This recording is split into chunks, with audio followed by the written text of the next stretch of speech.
Bonjour à tous et bienvenue sur cette nouvelle vidéo. Écoutez, je ne sais pas trop par quoi commencer. Je crois que je vais emprunter les mots de Christian Clavier. Qu'est-ce que c'est que ce BINS? Je ne trouve pas d'autre expression si je ne veux pas tomber dans la vulgarité. Je vous avais dit que le mois de juin serait mouvementé, mais je ne pensais vraiment pas qu'il le serait à ce point-là. Ça fait à peu près 48 heures que je regarde les cartes, que je les compare, que je tourne, que je retourne dans tous les sens. J'ai fait des comparaisons, des synastries avec le thème d'Emmanuel Macron, avec le thème de la France, ce qui m'a permis de comprendre un petit peu les enjeux. Et les enjeux, ils sont là, ici, au niveau de Saturne, et je vais vous expliquer pourquoi. Je vous avais dit que le 9 juin au soir, les dispositions du ciel étaient très tendues, avec l'arrivée de Mars en Taureau, en carré à Pluton, comme elle est là.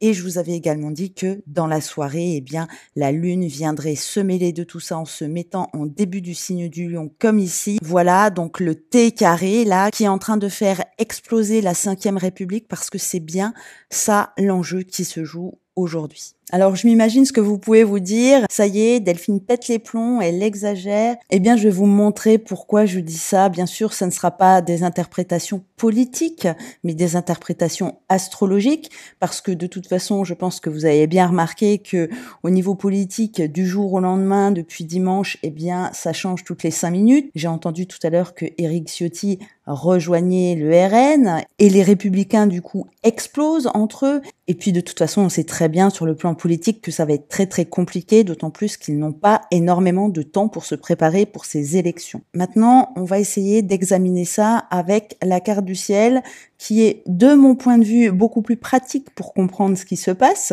étant donné que là, dans ce domaine, on connaît la position des pions sur l'échiquier, ce qui n'est pas forcément le cas dans la vie réelle, dans la vie politique en tout cas, et puis surtout de comprendre au niveau des énergies célestes, où tout ça peut-il nous mener. Alors, aujourd'hui, je vous propose de regarder un petit peu ce qui va se passer les prochaines semaines, notamment sur tout le cycle de Mars en Taureau, étant donné que tout ça a commencé avec un événement astrologique. Il va falloir le suivre, ce cycle, et regarder Mars de plus près. Pour ceux qui s'intéressent beaucoup à l'astrologie, vous savez que le 15 juillet, il va y avoir la conjonction de Mars et d'Uranus. Au fur et à mesure de l'avancée de cette campagne électorale, surprise, et puis les 2 jours des élections législatives, les 30 juin et le 7 juillet, et puis on regardera quelques thèmes ensuite de personnalités qui pourraient avoir un rôle important ici. Et tout d'abord, je souhaiterais commencer par un tout petit retour en arrière, la nouvelle lune du 6 juin. En fait, j'ai pensé bêtement hier quand je suis sortie dans mon jardin, j'ai vu que la lune était encore toute fine. Je me suis dit, oh oui, c'est vrai que c'était pas si longtemps la nouvelle lune, c'était le 6 juin, donc il y a quelques jours. Et du coup, ça m'a rappelé ce que j'avais dit il y a un moment déjà maintenant sur cette vidéo que je vous avais faite sur la nouvelle lune du 6 juin. Donc, cette conjonction-là, exacte nouvelle lune avec Vénus. Et du coup, si vous vous souvenez, j'avais dit qu'ici, Vénus allait nous interroger sur nos valeurs. C'est vraiment très parlant parce qu'aujourd'hui, tous les Français, nous sommes tous interrogés justement sur nos valeurs en choisissant un camp ou l'autre parce que forcément, ici, avec le carré à Saturne, il va falloir se positionner. Alors là, j'avais dit que Saturne, du coup, allait nous pousser dans nos retranchements. Parfois, ça se fait tout seul, sauf que là, ici, il y a eu un événement qui est venu provoquer tout ça. Et sur la carte du 6 juin, on avait Mercure qui était encore à 6 degrés des Gémeaux. Et comme je vous l'avais dit, elle avance très vite en ce moment, Mercure. Et du coup, en 3 jours, elle a pris 6 degrés, donc 2 degrés par jour. Et elle s'est positionnée à 13 degrés le 9 juin. Donc, elle était également en carré à Saturne à ce moment-là. Et bien sûr, Mercure, c'est la communication. Là, on peut dire que cette tension s'est exprimée. Alors, pourquoi je vous parle beaucoup de Saturne et pourquoi en début de vidéo, je vous ai dit que Saturne allait être très importante ici? Parce que ici, nous sommes bien sûr sur un problème institutionnel. Donc, c'est Saturne qu'il faut regarder, étant donné que c'est elle qui gère tout ce qui est loi, tout ce qui est règles de vie en société, tout ce qu'on met en place pour avoir des règles de vie communes et que tout le monde s'entende. Alors, en fonction des pays, ça va représenter l'organe qui organise.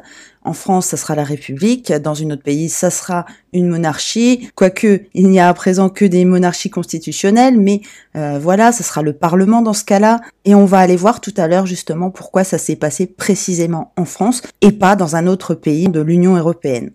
Mais avant ça, il me semble nécessaire de repréciser à toute fin utile ce que signifie Saturne dans le signe des Poissons. Donc Saturne, ça fait un peu plus d'1 an qu'elle est dans le signe des Poissons. Elle est rentrée en mars 2023 et pratiquement en même temps que l'incursion de Pluton en Verseau. Maintenant, Saturne, comme je vous l'ai souvent dit au cours de cette année, eh bien, elle ne se plaît pas dans le signe des Poissons. Saturne, c'est la planète du Capricorne. C'est très rigide, c'est très contraignant. Alors que l'énergie des Poissons est au contraire très cool. On est vraiment tranquille, on ne se prend pas la tête. C'est vraiment le domaine du lâcher-prise total. Et la particularité du signe des Poissons, eh bien, c'est, sans mauvais jeu de mots, la dissolution. C'est-à-dire que Pluton dissout tout ce qui se trouve dans son signe. En alchimie, ça représentera le solvay, de solvay et coagula, c'est-à-dire la dissolution puis la coagulation. Ici, l'énergie des Poissons aide à dissoudre doucement les éléments. Ce n'est pas comme Mars ou Uranus, ce n'est pas brusque et soudain. Au contraire, c'est un processus plutôt lent. On peut comparer ça à une érosion lente lorsqu'on met quelque chose dans un bain acide. Mais alors, vous allez me dire, pourquoi la France particulièrement et pas un autre pays d'Europe ? Et pourquoi je vous ai dit tout à l'heure que c'était la 5e République qui était en train d'exploser ? Eh bien, pour comprendre, on va prendre le thème astrologique de la France, celui de la Constitution de 1958, le thème qui fonde cette République, et regarder où se trouve Saturne sur ce thème, à seulement 2 degrés de l'ascendant en maison 1, à savoir que Saturne va rétrograder, il va repasser sur l'ascendant en sens inverse, et le jour de sa rétrogradation sera le dimanche 30 juin. Hasard ou coïncidence, toujours est-il que regardez, il n'est pas seulement sur l'ascendant, il est aussi en carré à sa position natale. Le Saturne natal de la France est en Sagittaire à 20 degrés exactement, et du coup en même temps que Saturne passe sur son ascendant, eh bien il sera en même temps au premier carré de son cycle. Donc position très très tendue. Alors c'est quoi Saturne à l'ascendant ? Eh bien l'ascendant marque toujours une frontière entre 2 grands cycles de vie. En fonction de la planète, eh bien ce sont des cycles plus ou moins grands. Par exemple pour un cycle de Mars, lorsqu'il passe sur l'ascendant, on démarre un cycle de 2 ans. C'est la durée de révolution de Mars. Ici, on est sur un cycle de 29 ans et demi. Et comme je vous le dis toujours, plus on est sur des événements rares et plus ils sont importants, impressionnant et du coup changeant. Avec Uranus, il y a quand même une particularité, c'est que Uranus est la planète la plus stable, c'est une planète de terre et elle n'agit jamais seule. Et lorsqu'elle bouge, eh bien c'est quand une autre planète va venir en confrontation avec elle. Et là, au soir du 9 juin, eh bien on avait 3 planètes en carré à sa position. Donc, comme on l'a vu en Gémeaux ici, le Soleil, Mercure et Vénus, qui se retrouvaient à la fois en carré à son ascendant et à la fois en opposition à Saturne natal. Sur le thème de la France, il n'y a pas vraiment de planète dominante. Et comme on est ici sur le thème d'une république, eh bien forcément Saturne va avoir un rôle très important à jouer ici. Et d'ailleurs, on peut faire pas mal de parallèles avec les transits de Saturne sur sa position ou sur sa position ascendant. Alors la dernière fois que Saturne est passé sur l'ascendant, c'était il y a 29 ans, donc en 1995, ce qui correspond à l'élection de Jacques Chirac. Donc la reprise du pouvoir par la droite après une période de 2 ans de cohabitation. Le premier retour de Saturne sur sa position natale, c'était dans les années 1987-1988. Ça correspond à une période de cohabitation sous Mitterrand et qui a terminé par la réélection de Mitterrand qui a dissous aussi l'Assemblée nationale dès sa réélection. Et il faut toujours regarder lorsqu'on a un aspect comme ceci, eh bien quelle est l'origine, quelle est la conjonction originelle. Donc là, on va aller regarder Quand est-ce qu'a eu lieu la dernière conjonction de Saturne ici avec sa position au natal? Eh bien, c'était de fin 2016 à début 2017 et là, ça correspond à l'élection d'Emmanuel Macron. Et donc, ça sera vraiment l'origine là qui va compter. Qu'est-ce qui s'est passé en 2017 qui va connaître là sa première grande difficulté avec son premier carré saturnien. Et on va voir également que les transits actuels sur le thème d'Emmanuel Macron, eh bien, sont non équivoques. Mais alors, comme je vous le disais tout à l'heure, eh bien, Saturne n'agit jamais seul. La dernière fois qu'il était ici, eh bien, c'était une élection présidentielle avec un changement de majorité. Ce n'était pas très grave, c'était une élection qui était prévue. Il n'y avait pas de surprise ici. Par contre, en revanche, il va y avoir plusieurs facteurs qui vont intervenir et surtout un, c'est le carré que va bientôt faire Jupiter avec Saturne dans le signe des Gémeaux. Alors pour l'heure, Jupiter est encore au début du signe de Gémeaux, il ne fait pas encore ce carré avec Saturne. Il est à peu près là, au niveau de Mars. Par contre, Jupiter va rétrograder dans le signe des Gémeaux cet hiver, et là, il va aller très très vite sur ce mois de juin, et à partir du 11 juillet, il va se retrouver à 10 degrés du signe des Gémeaux. Et comme Saturne aura un peu rétrogradé d'ici là, eh bien ce carré va commencer, et ce carré va durer vraiment très très longtemps de par la rétrogradation des deux astres. Je vous en avais déjà un petit peu parlé sur ma vidéo de Jupiter en Gémeaux. Il va agir dans les grandes lignes de juillet 2024 à février 2025. Ensuite, ça va se calmer un tout petit moment et puis ça va revenir au mois d'avril-mai jusqu'à la sortie de Jupiter du signe en juin 2025. Donc vous l'aurez compris, eh bien ce qu'on vit depuis dimanche soir n'est que le détonateur de quelque chose qui va durer dans le temps. Bien sûr, il y aura des périodes plus tendues que d'autres, mais grosso modo, pendant un an, là, ça va être assez lancinant, ça sera dans l'air, ça sera le sujet de préoccupation. Le moment le plus tendu, à mon sens, ça sera le 15 août. On aura une conjonction Mars-Jupiter, justement là, en Gémeaux. Mais ça, on en reparlera sur une autre vidéo. Pour le moment, j'essaye de me concentrer sur ce qui nous préoccupe actuellement, c'est-à-dire la période électorale. Donc avant de reprendre la carte d'Emmanuel Macron, d'ailleurs c'est vraiment très très bizarre comme coïncidence le fait que je viens de faire ma vidéo sur Macron juste quelques jours avant ça. Il y a des fois des synchronicités qui me dépassent.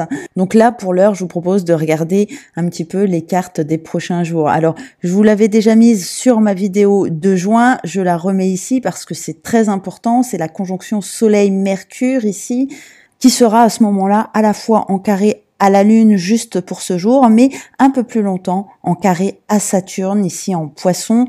Alors là, on est vraiment sur un autre carré, on n'est plus sur Mars-Pluton, qui est déjà pas mal. Là, on est sur Soleil, Mercure, Vénus, face à Saturne. Donc le Soleil, la vie, Saturne, la mort. Vous voyez un petit peu le principe. Ça risque de bouger encore plus avec Mercure en conjonction au Soleil. Alors vous remarquez, ça bouge déjà beaucoup, hein. On a 4 planètes en Gémeaux, Mercure sa dominante, Jupiter qui grossit toujours le trait de là où il est. Tout ça est déjà suffisant pour faire courir tous nos partis politiques, tous nos parlementaires là, qui essayent de faire des alliances, qui essayent de se positionner, qui courent dans tous les sens, qui traversent Paris 10, 15 fois par jour pour savoir comment que ça va se passer. Et oui, Mercure, c'est aussi la planète des petits déplacements. Et bien là, aux alentours du 14 juin, un peu avant peut-être, mais en tout cas jusqu'au 17 juin, eh bien l'intensité va encore augmenter. Il y aura vraiment de quoi faire tourner la tête avec tout cet air. C'est vraiment une hyperventilation qu'on va avoir ici. Alors, comme je viens de faire mon étude sur le thème de Macron, eh bien, c'est encore très très frais dans ma tête. D'ailleurs, ce genre de synchronicité, c'est quand même incroyable. J'ai décidé de faire son thème juste avant ça. Il y a des choses qui m'étonneront toujours. Enfin bref, si vous vous rappelez, Macron a 7 conjonctions, mais de l'autre côté du zodiaque, donc en fin du signe du Sagittaire, c'est une conjonction avec un Mercure rétrograde, donc c'est une conjonction inférieure, alors que ici, le 14 juin, ça sera une conjonction supérieure. Ici, on est vraiment inversé par rapport au thème d'Emmanuel Macron et du coup, ça va forcément réveiller son côté maladroit, le besoin de parler alors qu'il ne faudrait pas, il ne peut pas s'en empêcher, c'est ce qu'on avait vu sur le thème et du coup, il va certainement multiplier les maladresses et je pense qu'on va le voir énormément pendant toute cette campagne, même s'il n'a pas forcément son rôle à jouer. Après tout, ce sont des élections législatives, normalement, il devrait se mettre en retrait. Eh bien, à mon avis, là, il va être présent lui-même sur le devant de la scène, comme à son habitude d'ailleurs, mais encore plus que d'habitude. Et il aura certainement des réflexions encore plus maladroites que d'habitude. Mais bon, bien sûr, tout ça ne nous étonnera plus. Avec tous ces aspects, on peut également voir un coup de théâtre, un gros retournement de situation. Peut-être quelqu'un qui viendrait faire la surprise ou faire un coup d'éclat. Bien sûr, je ne peux pas regarder le thème de tous les parlementaires, mais en tout cas, il va y avoir énormément de bruit aux alentours du 14 juin.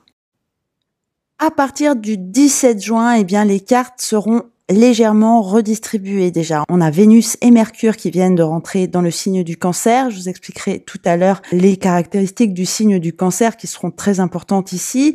Mais surtout, on aura ce renforcement du carré Mars-Pluton par la présence de la Lune qui viendra se poser en même temps en début Scorpion pour nous faire un troisième carré, mais dans l'autre sens, cette fois, avec le Scorpion. Donc, autant vous dire que là, plus que jamais, je sais que les politiques nous ont habitués à ça, à tourner et à retourner leur veste, mais là, ça va être vraiment quelque chose qui va pouvoir changer, même pas de jour en jour, mais d'heure en heure.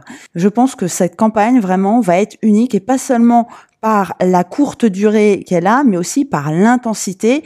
Et puis, il faut bien le dire, par une espèce de folie là qui va s'emparer de plus en plus de tout le monde, là, qui va chercher des amis, des ennemis, et à la fin, tout le monde se méfiera de tout le monde. Et là, je pense que ça va vraiment être épuisant sur la fin de campagne, là, à partir du 17.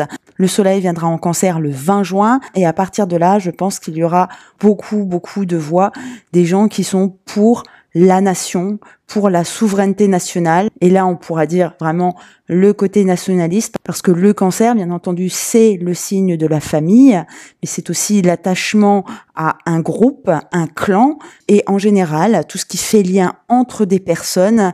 Et du coup, la nation, donc, est concernée, bien sûr, par le signe du Cancer, dans le sens où on estime faire partie d'un même peuple, d'un même clan, d'une même nation. Venons-en à présent à la carte du résultat du premier tour, donc le 30 juin à 20h. Comme cette carte a été sortie pour Paris, eh bien, on peut utiliser l'ascendant. Ici, on nous pointe un ascendant Sagittaire qui fait un iode ici entre le Soleil en Cancer et Mars en Taureau. Donc le Sagittaire, c'est très jupitérien, mais attention, ne faites pas de raccourcis trop rapides parce que vous allez voir qu'il n'y a pas que Macron qui est jupitérien dans cette histoire. Outre ces deux iodes là qui peuvent nous faire penser à un résultat très serré entre deux forces vraiment très imposantes, on a deux planètes de feu ici, il y a le Soleil et Mars. Eh bien, on a également un carré à Saturne, ce qui peut nous montrer aussi une coupure avec les institutions. Quoi qu'il en soit, on a un Soleil en maison 7 ici. Et la maison 7 est la maison des alliances, des engagements, des coopérations. Et là, à ce moment-là, eh bien, est-ce qu'on n'aura pas encore une fois d'autres alliances qui vont se nouer? Ça, c'est quand même très compliqué à dire, mais en tout cas, on sent là que dans la maison de la balance, il va falloir négocier. Ça va être un moment où on ne va plus être dans l'affrontement direct, mais on va beaucoup parler. On va essayer de faire des compromis. On va essayer de sauver les meubles, quoi, et d'essayer de tirer son épingle du jeu et d'essayer de s'en sortir à n'importe quel prix. Mais il y a quand même pas mal de choses ici qui nous confirment ça, qu'il va falloir marcher sur des œufs, et certainement le score va être très serré. Regardez, on a un milieu du ciel en balance, ce qui nous rappelle ce soleil en maison 7. Et puis on a ici quelque chose qui se dessine. Alors pour le moment, c'est une opposition dissociée, mais ça va vers la vraie opposition. C'est la position de Mercure et de Pluton face à face. Mercure toujours en Cancer, donc là c'est vraiment l'esprit de la nation, et puis Pluton de l'autre côté en Verseau, l'esprit du peuple. Donc on peut y voir là du côté de Mercure le clan de la droite extrême droite, et du côté de Pluton, eh bien gauche extrême gauche. Parce que oui, ça se dessine deux grandes formes, deux clans qui s'affrontent. Mais par contre, il y a quelque chose que je n'arrive pas vraiment à voir, c'est où se trouve Macron dans cette histoire, lui qui est au centre du centre, qui n'a jamais vraiment choisi un camp. Eh bien, le sentiment que j'ai en voyant tout ça, eh bien, c'est qu'il va être au pied du mur, qu'il va devoir, à présent, choisir son camp. Est-ce que ça serait la fin du en même temps? En tout cas, Mars, qui est ici à présent au milieu du signe du Taureau, sera ce soir-là exactement sur la lune du thème d'Emmanuel Macron.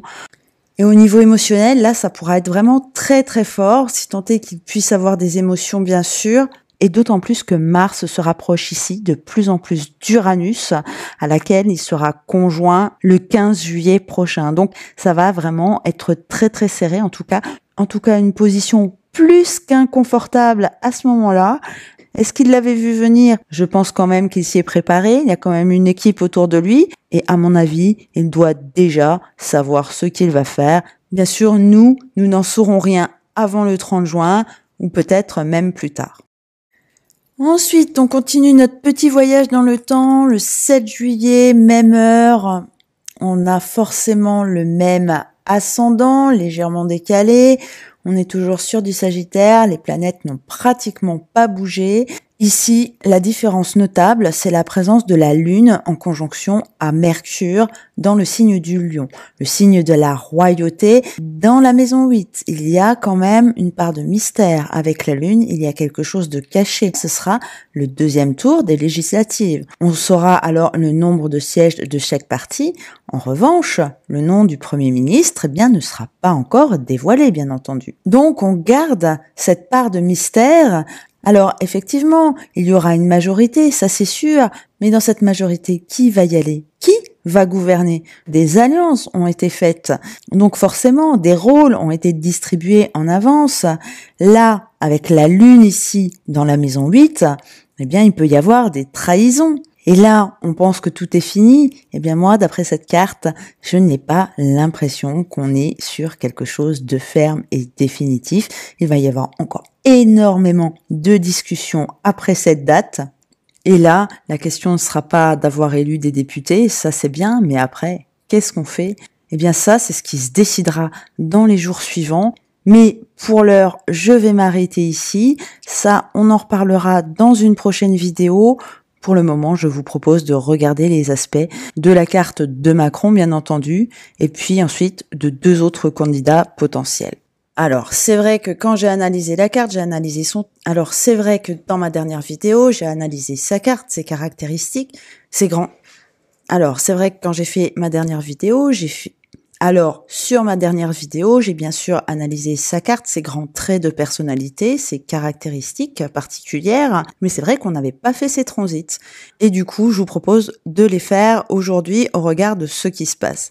Alors, premièrement, et si vous avez vu d'autres vidéos, ça c'est assez connu, eh bien, il a depuis 2 ans à peu près Pluton qui tourne autour de son ascendant. Et comme je vous le disais tout à l'heure avec Saturne, lorsqu'on a une planète lente qui arrive sur notre ascendant, eh bien, c'est un grand changement dans notre vie. Et ici, c'est un cycle de Pluton qui est de plus de 250 ans. Donc, vous voyez un peu le cycle, ça n'arrive bien sûr qu'une fois dans une vie, et encore, tout le monde ne l'a pas, ce transit. Et si vous-même, vous avez vécu un transit de Pluton sur votre ascendant, vous pourrez me le confirmer. Un transit comme ceci n'est jamais neutre, on est toujours très très différent après. Donc, ce Pluton-là, il vient travailler ici depuis 2 ans. La planète est actuellement en rétrogradation à 1 degré du Verseau. Et puis, elle va revenir en Capricorne. Ça sera à partir du 2 septembre. Donc, entre le 2 septembre et le 16 novembre, elle sera en Capricorne. Elle reviendra sur son ascendant. Elle sera en tout passée 3 fois sur ce point. Et lorsque c'est comme ça, eh bien, le dernier passage, s'il ne s'est rien passé aux 2 passages précédents, eh bien, en général, ça ne loupe pas. C'était exactement le cas sur le thème d'Elisabeth Borne. À un moment, elle était en grand danger. Elle avait Pluton sur son Saturne, sa planète dominante, justement, c'était en Capricorne. Et du coup, la première fois qu'elle est passée, eh bien, elle a échappé. Elle était restée première ministre. Et la deuxième fois, eh bien, c'était en janvier de cette année. La planète est repassée. Et d'un coup d'un seul, c'est vrai qu'on ne sait pas d'où il est venu, celui-là. Un remaniement ministériel a été remplacé par Gabriel Attal. Eh bien là, c'est vraiment une période charnière pour Emmanuel Macron. Après, je ne sais pas dans sa vie privée, bien entendu, mais je n'ai pas l'impression qu'il y ait eu de grands changements dans sa vie. Donc là, et encore sans mauvais jeu de mots, le changement, ça va être maintenant. Je vous parlais tout à l'heure du passage de Mars sur sa Lune. Regardez, il a sa Lune là à 14 degrés du signe du Taureau. Donc Mars est une planète rapide, donc normalement elle agit quand elle se rapproche d'une de nos planètes. Là, le changement de signe a eu le rôle de déclencheur quand même. On est vraiment sur sa Lune et du coup ça va impacter son fameux T carré qu'on avait vu sur ma dernière vidéo. Donc là, ça sera aux alentours du 30 juin, ça va lui faire une opposition Mars-Uranus. Si vous avez l'habitude de me regarder, je n'arrête pas d'en parler, donc le mélange explosif, mais d'autant plus, ça va réveiller son Mars, la rétrograde, en maison 7, qui est en Lion, la royauté. Donc ça va vraiment venir détruire sa position sociale, on est en Lion, ou sa confiance en lui en tout cas son rayonnement, parce que je pense qu'il le voit comme ça de son côté. Et là, du coup, Mars, sur sa Lune, sera dans la maison 3. Donc la maison 3, donc la maison de la communication, Mars sur Lune, on va vraiment être dans une position de fragilité au niveau émotionnel, et puis une position qui, avec Uranus en face, eh bien, peut faire les choses ou faire dire les choses. Là, on sera plutôt sur des actions avec Mars, donc faire des choses sur des coups de tête. Saturne, quant à elle, est en transit dans sa maison 1 et dans le signe des Poissons, elle est en carré à sa Neptune natale. Alors, le fait que ça soit Neptune ici, ça va être très très important puisque ça va être un défi au niveau de la foi, bien sûr. Ça va être très très important. Pourquoi ? Parce que Neptune est justement la planète des Poissons. Donc ce carré va être d'autant plus fort. Et il va attaquer quoi ? Eh bien, il va attaquer sa foi. Alors sa foi en quoi ? Eh bien, ça peut être sa foi religieuse. Après, comme on a vu, je ne sais pas en quoi il croit. Il fait peut-être partie d'une secte ou quoi. En tout cas, sa foi, mais peut-être aussi sa foi en lui, parce que là, Saturne va être dans la maison 1 et c'est vraiment la maison personnelle. Il va s'occuper de tout ce qui est en lien avec notre identité. Jupiter, quant à elle, au début du signe des Gémeaux, eh bien, comme on l'a vu, va très très vite avancer et va bientôt arriver au niveau de sa lune noire, là, donc sa part d'ombre. Et c'est très très intéressant parce que justement, en point Priape, il a le signe du Sagittaire, donc c'est le point qui est juste en face de la lune noire, c'est notre zone de confort, et là Jupiter va l'obliger à sortir de sa zone de confort. Donc encore une raison de plus pour ne pas agir avec discernement.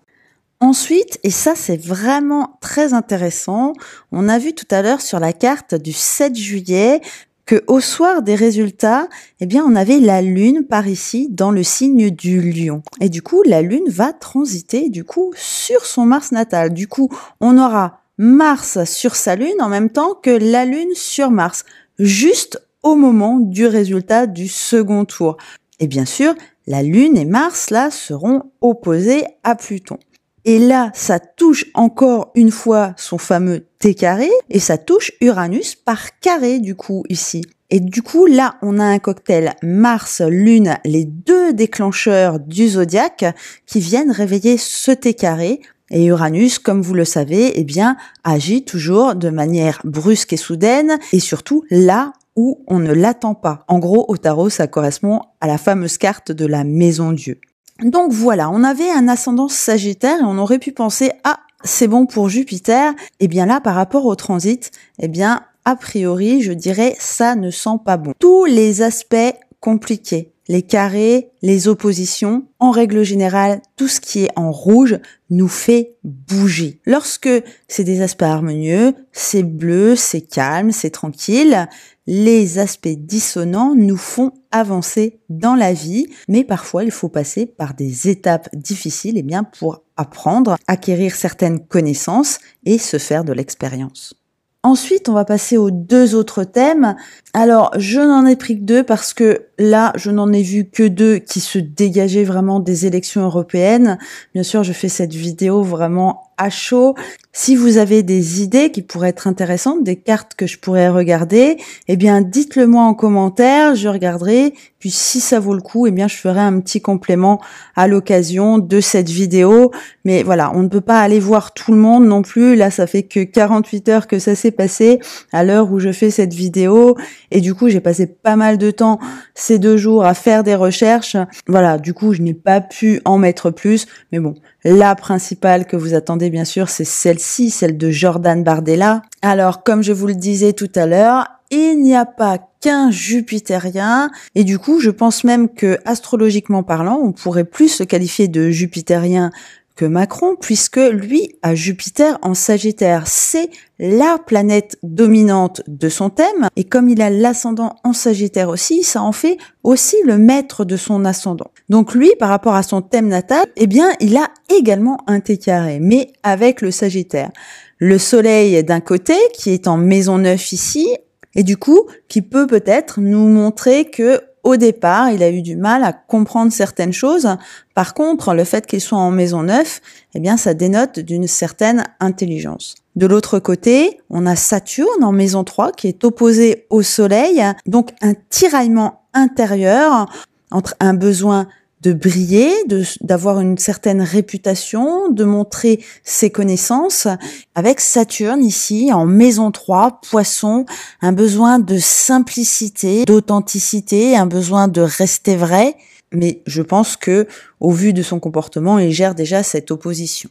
Pluton donc en début du signe du Verseau est toujours dans sa maison 1. Donc il est sur la fin de son transit de sa maison personnelle et ça ne fait pas longtemps qu'elle est passée sur Uranus, il y a 2-3 ans, et ça correspond un petit peu à la période où il est en quelque sorte sorti du bois, à la période où il s'est fait connaître. Et Pluton, là, qui va arriver en maison 2, va peut-être le gêner de par son aspect de carré avec le milieu du ciel. Ça va peut-être lui mettre quelques bâtons dans les roues pour arriver au sommet. Alors, même si au soir des résultats, on a un ascendant Sagittaire, eh bien, ce n'est pas gagné, cette histoire. En plus de ça, il est en train de vivre une étape importante dans sa vie, c'est-à-dire son premier retour de Saturne. Saturne passe à peu près 3 fois sur sa position de naissance dans notre vie. Et la première, c'est justement aux alentours de son âge, un peu avant la trentaine. C'est vraiment un moment clé dans notre vie où on se dissocie plus ou moins de tous nos conditionnements. Donc là, à ce moment-là, il y a vraiment une combativité ici. Maintenant, pour les résultats, eh bien forcément, on va aller chercher Jupiter, puisque c'est la planète de la chance, qui est donc, je vous le rappelle, en Gémeaux, mais par contre, elle est en opposition à son Jupiter natal. Donc, c'est extrêmement compliqué également. Et d'autant plus que regardez la position de la Lune à peu près au même endroit que la Lune d'Emmanuel Macron. Donc Mars va venir se positionner là sur la Lune et du coup, un peu comme chez Macron, ça va réveiller son opposition Mars-Lune qu'il a sur son thème et du coup un tiraillement entre les besoins d'action dans sa zone de réputation, la maison 10, et puis un besoin d'être un petit peu sécure dans la zone d'intimité, la maison 4. Alors du coup, avec ces aspects, eh bien ce n'est pas gagné non plus, et lui n'est pas non plus à l'abri de faire des erreurs. Même si au niveau de Mercure, lui a beaucoup plus de chances que Macron parce que déjà dans son thème Mercure est dans un signe d'air, donc en trigonocratie, donc très très bien avec son signe d'origine, les Gémeaux. Et puis en maison 9, ça aussi, c'est une marque d'intelligence et puis c'est une marque de réflexion. Et puis ça aiguise vraiment la concentration et puis ça amène un bon esprit d'analyse. Et du coup, le transit du soleil au 30 juin, premier tour des résultats, est également sur sa lune noire, donc là en maison 7, cancer. Donc c'est également compliqué. La partie n'est pas gagnée, en tout cas entre les deux là. Et puis, pour finir, eh bien, je vous ai sorti le thème de Raphaël Glucksmann, eh bien, tout simplement parce qu'il a tiré son épingle du jeu des élections européennes et que, logiquement, il pourrait aussi tirer son épingle du jeu de ces élections. Et surtout, ce que j'ai remarqué sur son thème, c'est que il a la maison 10 en Gémeaux. Bientôt, Jupiter va transiter dans sa maison 10. Lorsque Jupiter transite dans notre maison 10, eh bien, on a le vent en poupe sur la scène publique, bien entendu. Pour l'heure, les 3 planètes qui s'étaient réunies au moment de la nouvelle lune se sont réunies justement dans cette maison 10. Et du coup, ça lui donne déjà un cycle particulièrement favorable sur la scène publique. Sur son thème, on voit un Saturne qui est ici en maison 1, qui lui donne, c'est vrai, son côté très sérieux qu'on peut voir. C'est vrai que autant les Saturniens que les Vierges sont assez discrets, on peut des fois les voir de manière un petit peu austère, mais là, il compense vraiment par son Mars en Lion qui est en maison 11, et du coup, Mars, là, va être également dominant. Par rapport à Saturne, justement, eh bien, elle est en train de transiter dans sa maison 7 et justement, elle fait une opposition à son Saturne natal. Du coup, c'est un moment important de sa vie aussi pour lui parce que là, il est en train de vivre, comme on peut l'appeler, une espèce de crise du milieu de vie. C'est-à-dire qu'entre 40 et 44 ans, alors je ne sais pas quel âge il a, mais d'après ce thème, c'est ce que je constate, eh bien, on a 3 éléments qui arrivent successivement. Des fois, c'est en même temps, c'est très très difficile à vivre quand c'est en même temps. Et des fois, c'est un petit peu décalé dans le temps, c'est plus facile. Donc, ces 3 aspects qu'on a à peu près au même moment, c'est donc d'une part l'opposition à Saturne, mais aussi l'opposition d'Uranus qu'il est en train de vivre en ce moment. Et puis, en général, on vit en même temps son carré à Neptune, mais Neptune qui est là en fin du signe des Poissons, eh bien, il l'a terminé. En revanche, il aura Saturne également en carré à Neptune, donc peut-être problème dans les croyances. À ce moment-là, lorsque Saturne transite notre maison 7, souvent on a des problèmes de couple. Et ici, le fait que ça arrive justement pendant cette période et pendant une opposition, eh bien ça, on ne connaît pas sa vie privée, mais eh bien on peut se dire que le couple est en danger. On pourrait peut-être entendre quelque chose avec sa compagne, si ce n'est pas déjà fait, en tout cas que ça soit rendu public dans les prochains mois. Donc lui, au moment des résultats des 2 scrutins, il aura Neptune à l'ascendant. Et Neptune, c'est vraiment un signe de foi. Donc à mon avis, chez lui, cette élection va faire naître une vraie croyance. Maintenant, vous savez ce que c'est une croyance, surtout lorsqu'on a un carré à Saturne. Eh bien, est-ce qu'on veut y croire? Est-ce qu'on pense y croire? Est-ce qu'on ne se fait pas des films, justement? Et est-ce qu'il n'y a pas le voile de l'illusion? Est-ce que la réalité est bien telle qu'on se l'imagine? Eh bien, de tous les thèmes qu'on vient de voir, et contrairement à tout ce qu'on peut entendre, c'est en quelque sorte cet outsider-là qui pourrait tirer son épingle du jeu. Maintenant, rien n'est joué, bien entendu. Il y a énormément de personnes qui seront concernées par cette élection. Ça va être très très complexe, la bataille va être très dure, et c'est vrai que je ne peux pas les regarder tous. Alors, en tout cas, tout ce qu'on sait, c'est que ça va être vraiment une tension. Bon, après ça, j'ai envie de vous dire, pas besoin de l'astrologie pour le savoir. Alors, sur cette période qu'on vient de voir aujourd'hui, on sait à peu près que ça va être tendu, on sait, on s'y attend et tout.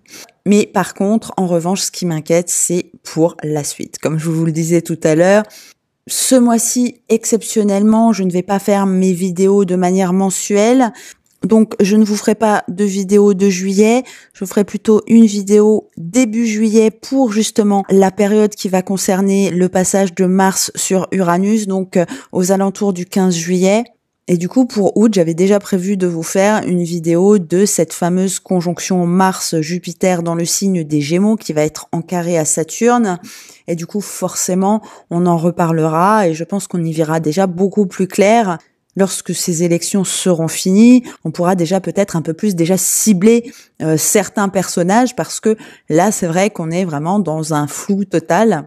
Mais avec Neptune qui est depuis quelque temps au 29e degré du signe des Poissons, eh bien, est-ce qu'on n'a pas forcément les esprits un peu embrouillés? Eh bien oui, je pense que c'est normal. On ne voit pas vraiment les choses comme elles sont. Là, de toute façon, c'est les émotions, c'est les idées qui nous guident et ce n'est pas vraiment des pensées très très rationnelles. Voilà, donc on arrive à la fin de cette vidéo et je m'aperçois que j'ai complètement oublié de vous demander de mettre un petit like et de vous abonner si ce n'est pas déjà fait. En tout cas, si vous l'avez aimé, bien entendu. Et puis moi je vous retrouve très très bientôt déjà pour l'analyse de la prochaine pleine lune qui est aussi un petit peu compliquée, ce sera le 22 juin et donc début juillet on refera un point sur tout ça. Et pour finir, je voudrais simplement adresser une pensée à toutes les personnes qui travaillent dans les mairies, qui vont devoir organiser des élections de manière express, qui vont devoir faire des heures sup avec tout ça. Donc je pense bien à vous, on ne parle jamais de ces personnes qui organisent derrière dans l'ombre. Mais malgré tout, eh bien sans elles, eh bien il ne pourrait rien y avoir. Voilà, mais écoutez, sur ce, je vous souhaite une très bonne fin de semaine et je vous dis à très très bientôt pour une nouvelle vidéo. Prenez soin de vous.